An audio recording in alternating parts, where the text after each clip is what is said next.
Born in New Orleans in 1837, my favorite player of all time was Paul Morphy.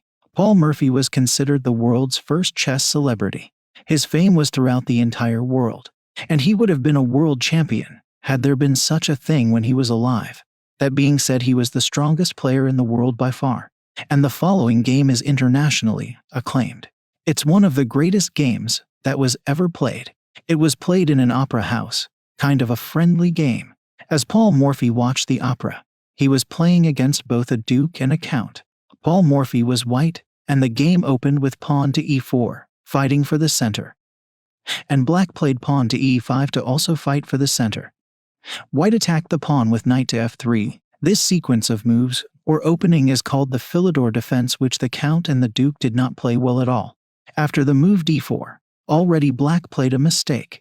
They developed their bishop to g4, pinning Morphy's knight to queen. This breaks the beginner guideline knights before bishops, and as you will see, concretely lands black in a little bit of hot water.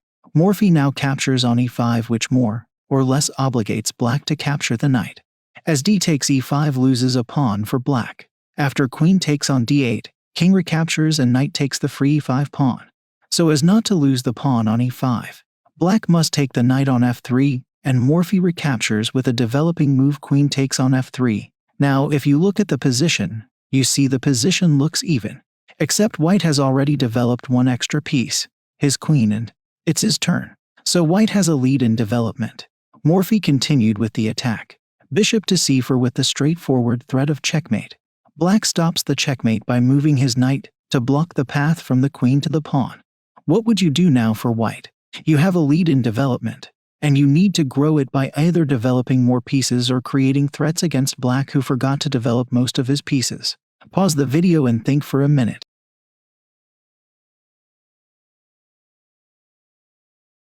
Did you play knight to c3 or castle? If so, good choice. But Morphy plays more actively. With queen to b3, this queen move attacks the unprotected b7 pawn and helps the bishop attack the weak f7 pawn. Black, who has no pieces developed, now must lose one of his pawns. In the game, black chose to save the f7 pawn with queen to e7. Now, if Morphy had captured the pawn on b7, he would have won a pawn and might have won a rather mundane game, taking the count and the duke to trade town, where his extra pawn will surely win in the endgame. Morphy could have played a slow and quiet game, dragging his opponents slowly to their doom. That would have been the end of it. But Paul Morphy did not capture the free pawn and instead chose to seek the brilliancy prize, and as we will see, the game goes on to become immortalized. Morphy played knight to c3, developing his knight. Now white has 3 pieces developed versus black's 2 pieces, and black should try to catch up in development. Instead, black saved his b7 pawn with pawn c6, giving white time to bring out another piece with bishop to g5. Pawn b5 was the reply, again not developing a piece. The idea was that if we could get this bishop to just retreat for just one move, then after, for example, the bishop retreating, then the knight could go to d7. There would be no worries about queen takes b7. And again, black would be looking for an opportunity to play knight c5, attacking white's queen. This is a critical moment for Morphy. What would you play for white? Make sure to pause the video if you need to.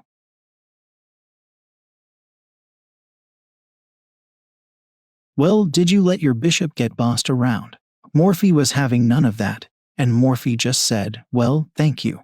I will sacrifice a piece. With knight takes on b5. Here we can see Morphy applying the idea that the side with more pieces developed needs to open the position, which means try to remove pawns. So the side with more pieces developed, white in this case, has more mobility, as the pawns will no longer block their movement. Mundanely, the duke and the count captured the knight. Bishop takes check, and now knight on d7. So white has sacrificed a piece. But look at the development. The development is simply beautiful. As white, how would you press the advantage?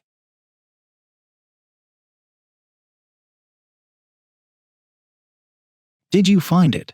That's right, Morphy castles queenside, developing even more pieces into the attack. Just look at that uncastled black king. And with this move, Paul brought his rook to the d file, where he's threatening to capture the knight either with his bishop or the rook. Keep in mind this knight on f6, which is defending the knight on d7, is an open of its own.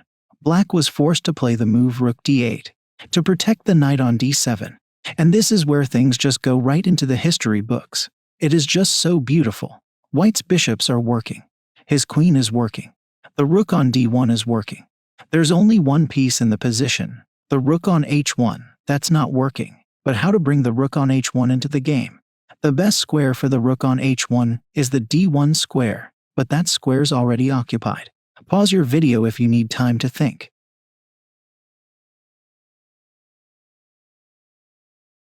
Paul Morphy played. Rook takes d7. Again, the knight on f6 is pinned, and if the knight had captured on d7, black's queen would be lost to bishop takes.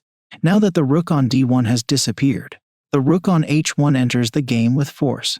White has developed all his pieces off the back rank starting squares, while black has forgotten about his rook in the corner and his bishop is still stuck, to say nothing of his uncastled king. White is threatening to capture on d7. Black does his best to try to get out of the pin on his knight by moving his queen. And now for the following finishing blow. See if you can find the winning move for white. Again, pause your video if you need to think.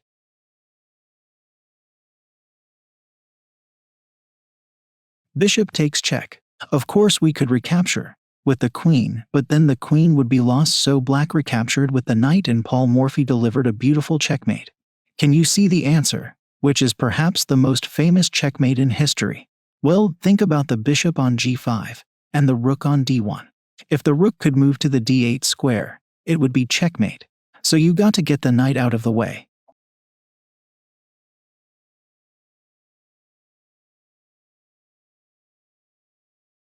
White does that by using his queen as a decoy, sacrificing the queen on b8, and after knight takes the free queen. That is right, rook d8 checkmate. One reason why this game is so highly praised is the efficiency of the pieces. At the very end of the game, we can see that white has only one bishop and one rook, and they work in perfect harmony to deliver a checkmate. Simply a gorgeous game by white, and a game that has been shown for generations. Thanks for watching.